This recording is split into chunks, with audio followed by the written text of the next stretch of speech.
দর্শক, এবার আন্তর্জাতিক অঙ্গনের একটি শোকাবহ সংবাদ।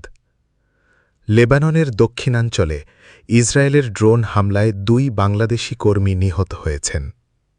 সোমবার স্থানীয় সময় দুপুর ১২টার দিকে নাবাতিয়ের জেবদিন এলাকায় একটি আবাসস্থলে এ হামলার ঘটনা ঘটে।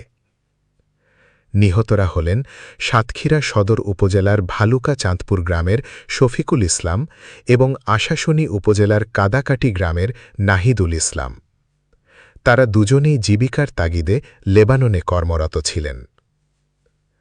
বৈরুতে বাংলাদেশ দূতাবাস এক শোকবার্তায় নিহতের বিষয়টি নিশ্চিত করেছে। দূতাবাস জানায়, হামলার পর তাদের মরদেহ নাবাতিয়ের নাবিহ বেররি হাসপাতালে রাখা হয়েছে।